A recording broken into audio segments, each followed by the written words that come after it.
तमाम नेतागण, अलग अलग पार्टियों के कार्यकर्तागण और जहां तक हमारी आवाज जा रही है आप सब लोगों को इस जरूरी आंदोलन में शामिल होने के लिए मैं अपनी तरफ से बधाई करता हूं, धन्यवाद देता हूं। साथियों, देश के अंदर ये जो नरेंद्र मोदी हैं, ये खास तरह का मॉडल बनाना चाहते हैं।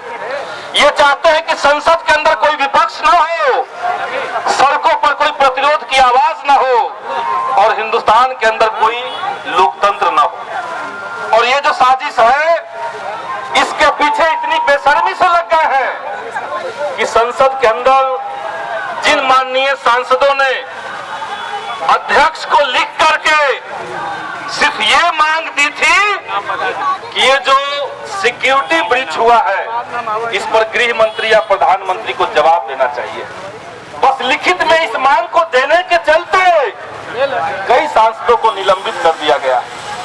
और आप जान लीजिए कि ये जो 146 सांसदों का निलंबन हुआ है, ये समूचे हिंदुस्तान के 25% आबादी का प्रतिनिधित्व करते हैं ये लोग। यानी साफ बात है कि आप केवल सांसदों का अपमान नहीं कर रहे हैं, उनके अधिकार नहीं छीन रहे हैं, आप केवल संसद को अपमानित नहीं कर रहे हैं, बल्कि समूचे हिंदुस्तान की आम जनता का आप अपमान कर रहे हैं, जिनके चुने हुए प्रतिनिधियों को आपने संसद से बाहर निकाल दिया। मिमिक्री बात चल रही है। कहा जा रहा है कि जगदीप धनखड़ जी का जो मिमिक्री हुआ, ये बड़ा इश्यू है, जातों का अपमान हो गया है। और कल साक्षी मलिक, जो जाट समुदाय से आने वाली एक बेटी है, जिसने भाजपा के सांसद बृजभूषण शरण सिंह के ऊपर यह आरोप लगाया और दिल्ली पुलिस ने जिसके खिलाफ चार्जशीट फाइल किया, और चार्जशीट में क्या लिखा है दिल्ली पुलिस ने?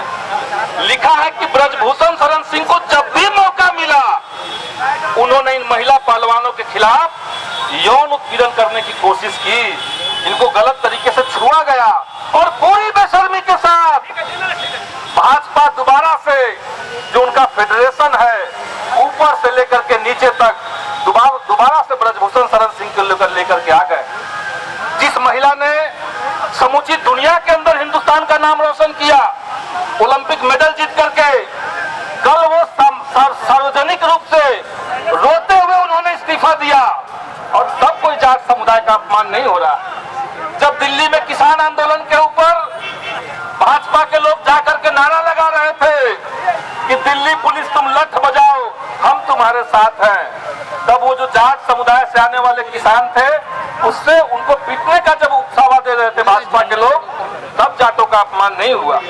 तो असल में भाजपा समूचे देश के अंदर, पूरे इतिहास के अंदर सबसे पाखंडी पार्टी है, लोकतंत्र के ऊपर एक खतरे की तरह बैठी हुई है। और इसलिए इंडिया गठबंधन ने तय किया, हमने तय किया कि आज के दिन में समूचे हिंदुस्तान के भीतर इंडिया गठबंधन के बैनर तले, अलग अलग पार्टियों के बैनर तले आम जनता जो है वो प्रतिरोध में उतरेगी, संघर्ष में उतरेगी और इस देश को बचाने का संकल्प हम लोग दोबारा से प्रतिबद्ध करेंगे।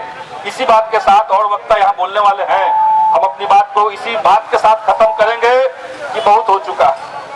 अब 24 में हिंदुस्तान की जनता तैयार है, तमाम पार्टियां एकजुट होकर के तैयारी कर चुकी हैं कि इस देश को बचाना होगा।